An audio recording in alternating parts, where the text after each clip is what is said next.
Hi there, welcome back to my channel. I hope everybody's doing good. I'm doing really good. I've been going through my own shadow healing and healing from the past, healing from the trauma, healing. It seems like it's a perpetual wheel that I'm on. I just heal from one thing and then something else will come around. And then I have to process that, why I'm healing from that, why I'm receiving that. So I'm processing that again, and I've realized something.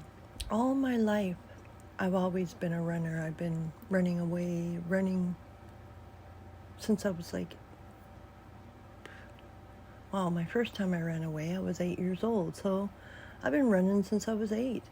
I've been hiding from people since I was about 3 or 4 years old because of the surroundings that I was living in. It wasn't exactly, a place you want to raise kids in. And this is to all moms and dads out there that are maybe possibly in the same situation that I was in. I mean, involvement with drugs and alcohol and,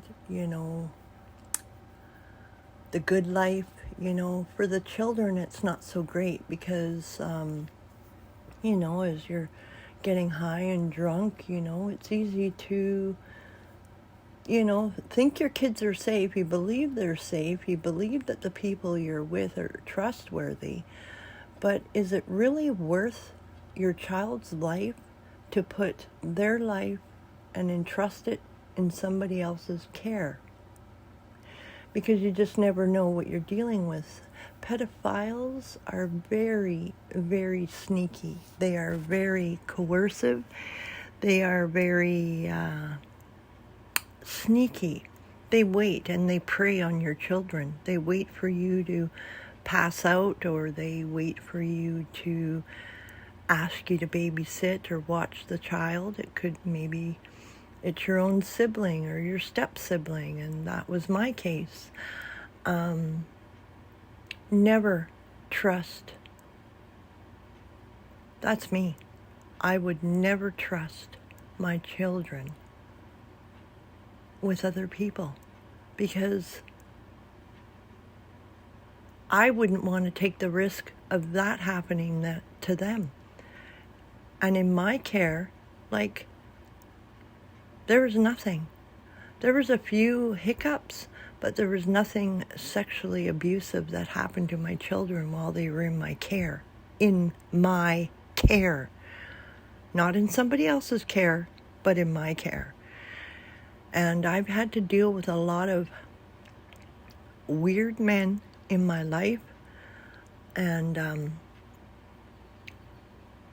you can't keep running because they're everywhere. It doesn't matter where you go, where you move to, you're going to encounter weirdos.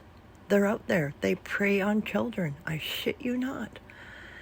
And especially young girls, preteens, when they're just starting to develop, and they're moving from their innocence and developing into women. There are a lot of interesting folks out there that actually get off on young children. And I'm sorry I keep harping on this issue, but it's an issue that is prevalent. It's happening every day. It happens in my town. It may be happening in your city. I guarantee you. Like they say, stay positive. I'm staying positive. But reality is that there are people out there that are preying on children. They're using them as sex slaves, selling them, sex trafficking. It's not something that can be just swept under the rug or, it's not happening to my child. You going to take that risk? Even teachers, even counselors, even doctors, dental dentists, dental hygienists, fucking anesthesiologists, social workers, judges, lawyers, police. They're everywhere. And they just, they mingle. And they kind of, they kind of fade into the background. But they're there. Don't kid yourself thinking that everybody has the best interest for your child. You got to have some common sense. Look for the signs. Watch their eyes. Watch their body language. It's not to create paranoia. It's to wake people up. To value their children and the safety, their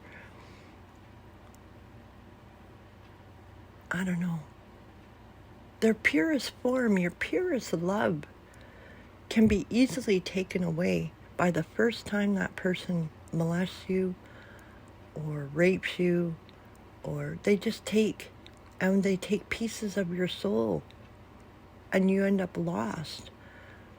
And then you end up being a 53-year-old woman sharing her stories on YouTube, hoping that somebody is going to wake up and protect their child from these predators.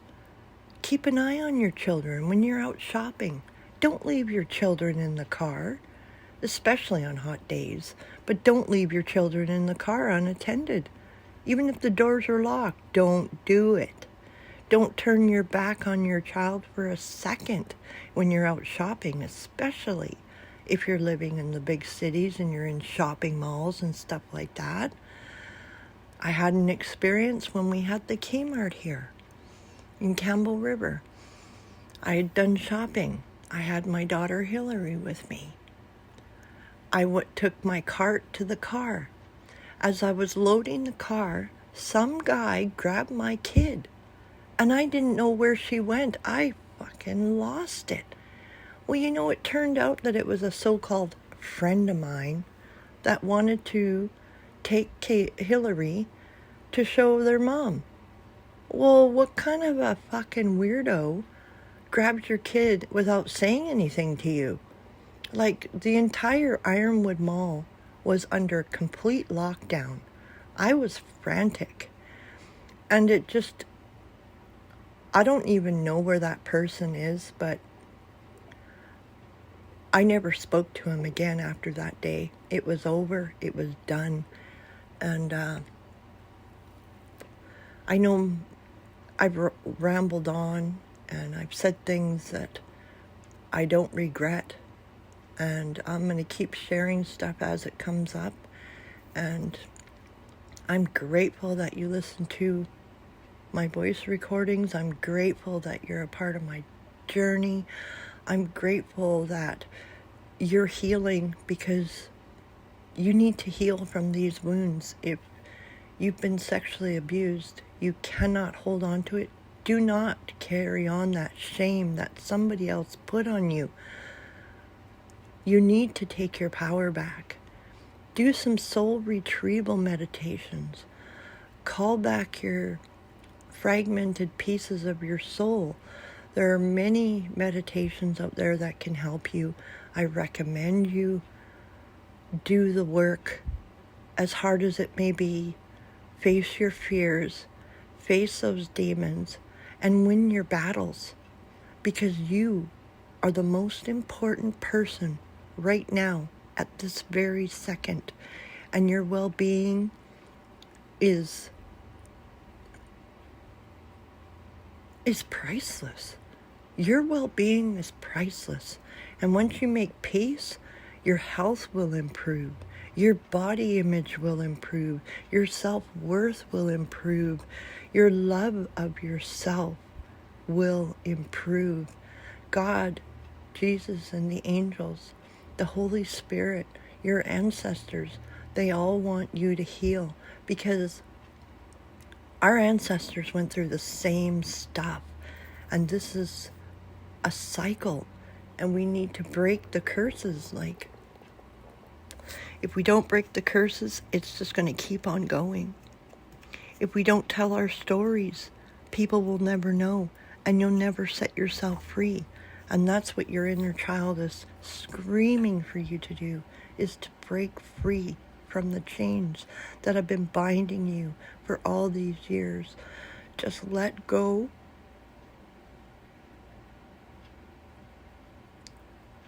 Know you're protected.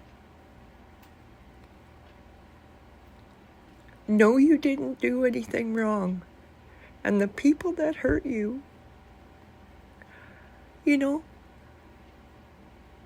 don't want to say what my inner voice is telling me to say, but I pray that God has mercy on their soul. And that took a lot for me to get to that conclusion and to that state. Having to let go of that hurt and those demons that were inside me, because I wanted every single one of them to perish, to burn in hell for all eternity. I hope that God has mercy on their soul, because I believe in my heart that crimes against children are wrong. They're unforgiven. And maybe through my pain and my strength to come out and tell my story, that you will make peace with yourself and put the shame where it belongs, back on them and not on you. I love you guys. I hope you have a great day. I apologize, and I'm thankful that you've listened to my video for this long already. A lot of times my videos aren't watched all the way through, they're only just picked through. And people are creatures of habit. So, God bless you. I love you. Take care.